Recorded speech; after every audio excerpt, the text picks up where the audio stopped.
Do you long for a rich and fulfilled life? I think we all do, and it's available to each of us if we wake up to, make sense of, and act on the possibilities already available to us. In the episodes of the past 2 weeks, I explored the first 2 phases of a 3-part process of growing a richer life.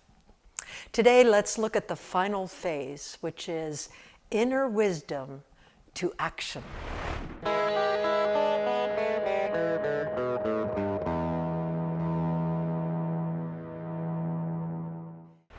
Hi, this is Marlena from Becoming Who We Truly Are. If you're searching to better understand and to become your truest self, you've come to the right place.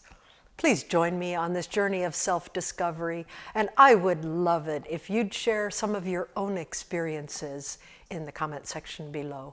And at the end of this brief episode, I will provide additional resources about building a rich life. Some of us suffer from the illusion that once we become aware of how to make a change in our lives, that this will immediately translate into getting us what we want, that we've mastered this thing.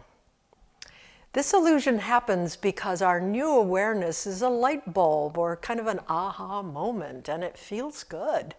So we get tricked into thinking that our work is done. How do we turn the insights we've gained from listening to our inner wisdom into sustainable change in our lives? The answer is always action. We can have the most amazing insights, but without turning inner wisdom into action, not much in our lives will ever change. But where to begin? Here's where the way we've always done things can get us into trouble. So the first lesson is becoming childlike and allowing curiosity to drive our actions. When we're truly curious, we're more willing to experiment and see what's really working and what isn't, rather than relying on old patterns of behavior. Like an inquisitive child with an open mind, we hold a sense of wonder and awe about exploring and discovering new ways of showing up in the world. The second lesson is that failure is and always will be a part of experimenting with the new. Here's a truth.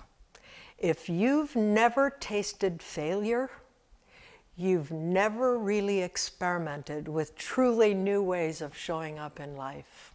I've broken down many times when failure has run over the top of me. In particular, I remember May of 1981 when I was just divorced from my husband and the father of my 2 children. I lay on the floor in a fetal position, and I truly believed that life was not worth living anymore. In those moments, it's so important for us to remember that we should never give up on ourselves, that we learn from those mistakes and move on, because failures actually are a part of that journey of self-discovery. Experimenting with new and different behavior patterns will gradually solidify our new learning, allowing us to embrace the third step in this process, which is fully growing into that new awareness. The key word here is growing, which is an ongoing process rather than a sudden change.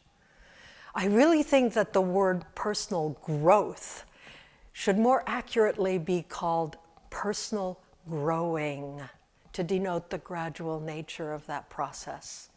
It will unfold in each of our lives if we persevere, if we first hear our wake-up call for growth, then follow our inner wisdom, and finally turn that inner wisdom into action. For further information about personal growth and learning, we recommend the following resources.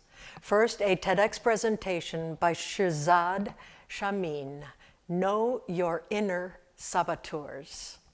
Second, my April 2021 YouTube episode titled Gratitude for Failed Relationships, which has to do with that moment when I was a heap on the floor. And third, my May 29, 2022 YouTube episode titled Making Expectations Work for You. The web addresses of each of these are in the show notes below. And remember, we are together on this journey.